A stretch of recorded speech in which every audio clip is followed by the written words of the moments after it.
everybody, and thank you for tuning in to the Liberty Report. With us today, we have a special guest. He's been with us before. That's the economist from Birch Gold. His name is Phillip, and he's a specialist in precious metals. Thank you so much for having me, Dr. Paul. It is an honor as always. Wonderful.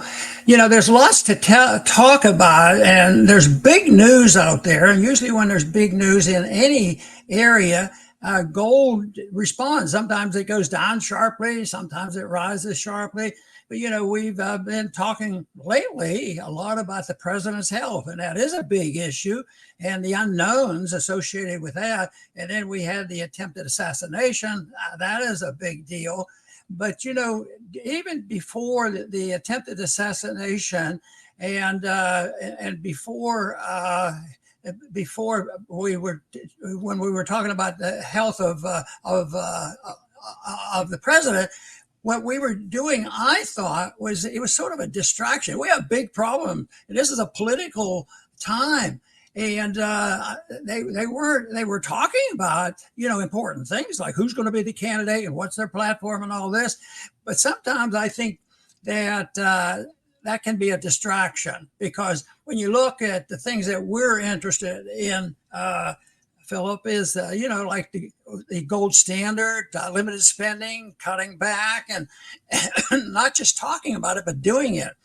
That they don't talk very much about that.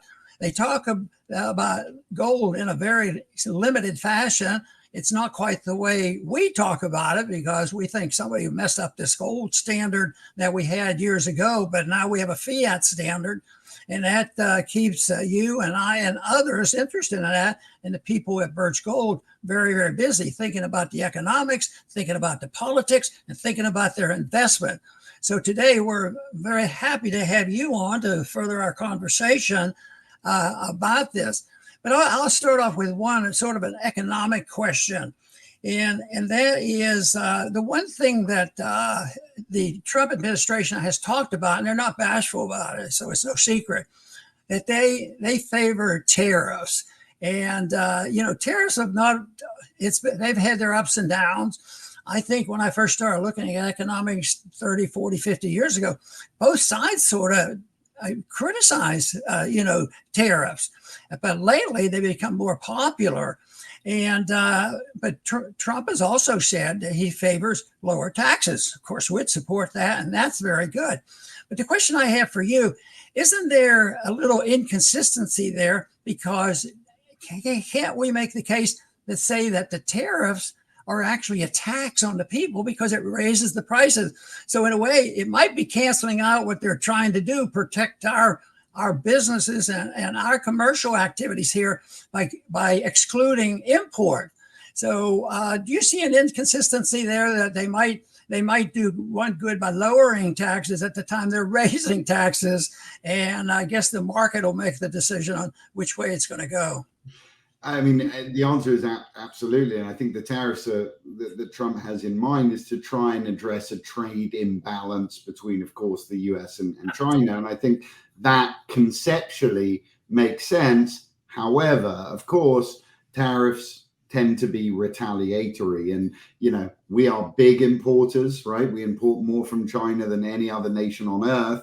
And of course, if we're hit in reverse, we'll feel it coming back. And when inflation is one of the biggest problems we're facing at the moment, these policies can add to the problem and ultimately be inflationary. So they can compound and may perhaps mitigate any benefits of tax cuts of the administration. So I do think these policies can conflict, but it's a reflection of how tough the situation is. I mean, whoever wins in 24, and it's looking more and more likely like it'll be a Republican win, but whoever does in 24 has an almost impossible job in front of them. They're dealing with almost $35 trillion of debt. We have inflation that's proving particularly sticky. We have recession potentially on the horizon, and it's a very tough position to be in. I mean, whichever president steps in, they're going to want to put pressure on the Fed to lower interest rates. But if the Fed do, we risk inflation going out of control again. Look at what happened with the Bank of Canada recently. They got inflation down to about 2.2%.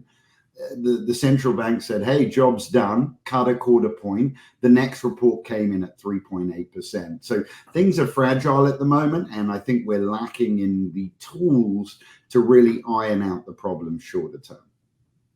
And I, of course, and I've said this many times, I blame the educational system, because if anybody gives me any credit on understanding economics and free markets and monetary policy, it didn't come from my grade school or my high school or my college. And I had all those courses, economic courses, but it came from finding out this information elsewhere. I don't know, maybe you had that same type of experience, because the official education we all get isn't necessarily the one that is the most legitimate. It really doesn't address, these financial issues. It's funny, I was a banker prior to working for Birch Gold Group. I worked for Citigroup, and I did through the 2008 crash. And I remember at the time somebody coming up to me and saying, look, it's these experiences, real life experiences, that you're really going to learn. And it's very true. And we're going through a lot today. And I think, sort of people are slowly sort of seeking out the information and getting more and more educated. So I would agree with that, Dr. Paul. I'm sure, since you've observed these markets for years, when political things happen, the markets are quick, to react.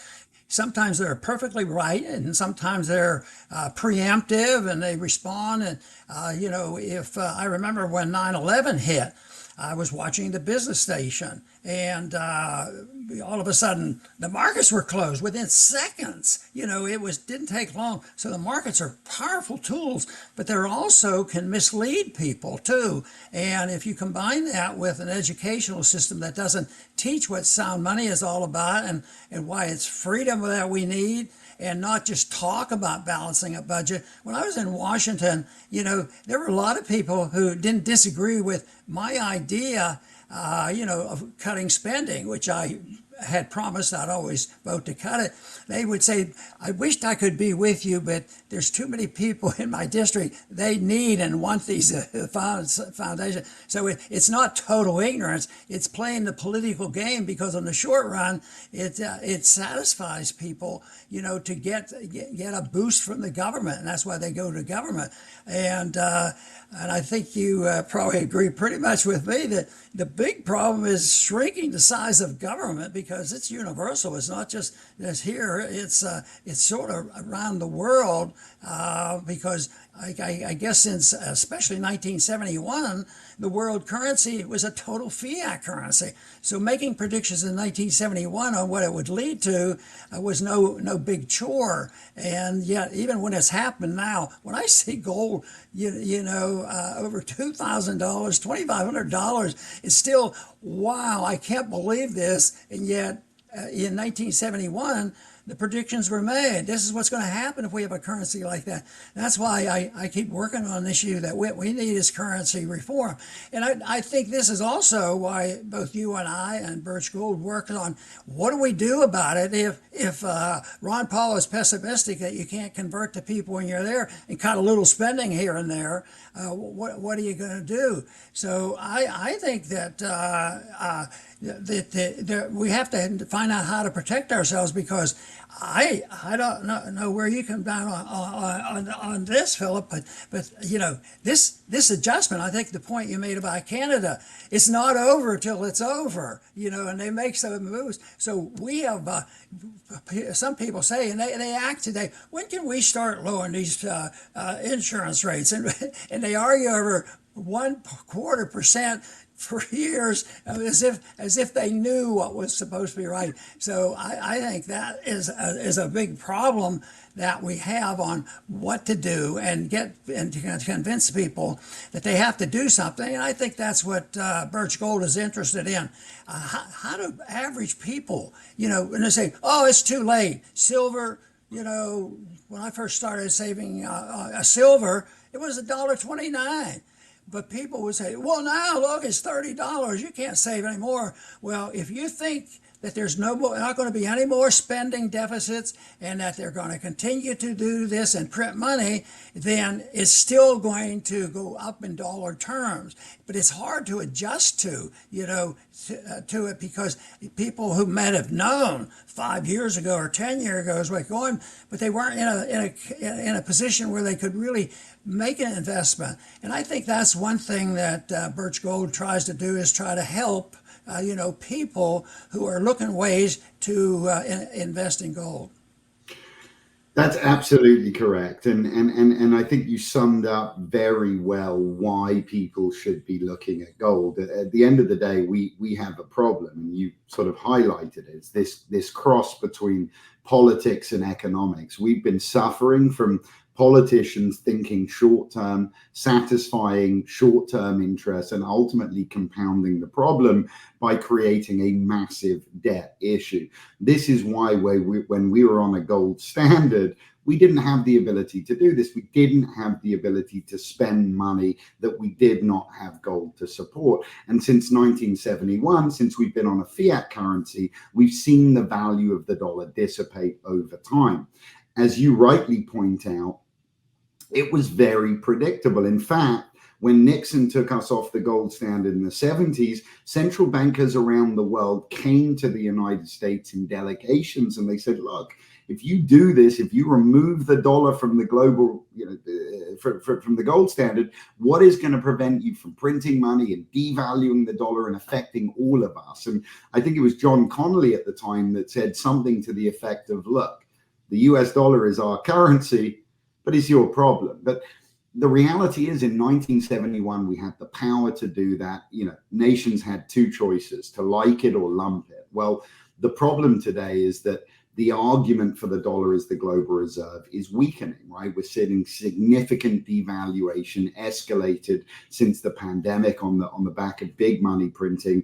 We're seeing weaponization through the administration, making the dollar less attractive to other nations around the world. And ultimately, with a big increase in supply and waning demand, it's going to affect value longer term. And as you say, precious metals are just a reflection of currency's value. So anybody who thinks gold or silver prices are high today, it's simply a reflection of the dollar's value. And as the dollar continues to slide, gold prices will move up in US dollars. And that is why gold in climates like this is the best way to protect and preserve buying power, as you know, Dr. Paul. I think one thing that people don't quite realize, if they haven't studied monetary history, is that the changes can be sudden and dramatic and horrendous, even though they may be destroying the currency. Let's say from 1971 up until now, it's been deliberate, and some of the things that we've talked about, like the price of the precious metals and the many things that go on, that did happen.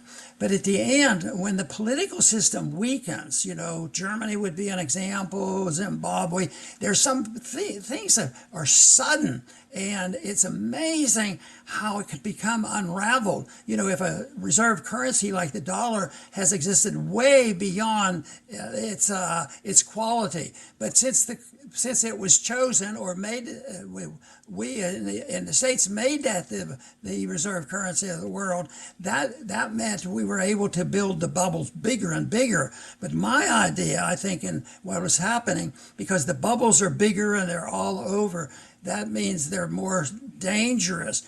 And when you start hearing about assassinations and horrible things like that, that is not only an economic issue, a political issue, is really a safety issue. What's going to happen, because so many governments and the people break down and systems break down.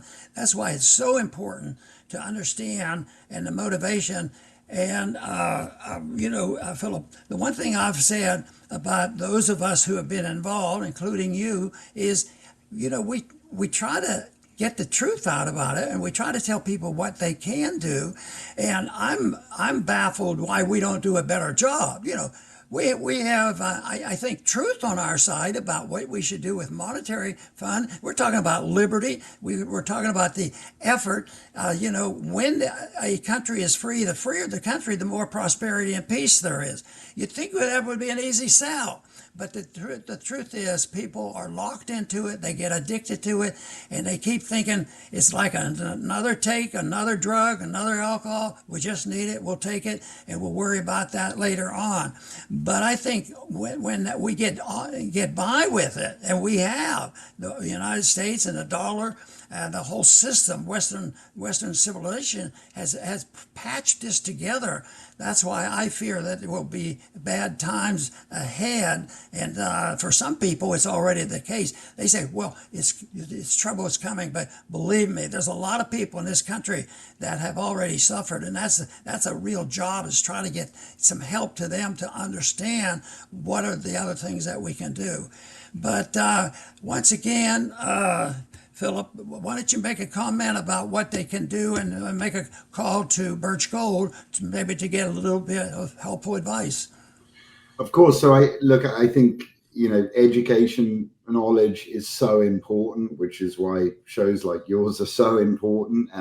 So I think it all starts with information. Your viewers can text RON to 989898. Again, text RON to 989898. And what that's going to give them access to is a free information kit, not only on how to invest in precious metals, but why in climates like this it makes so much sense to do so.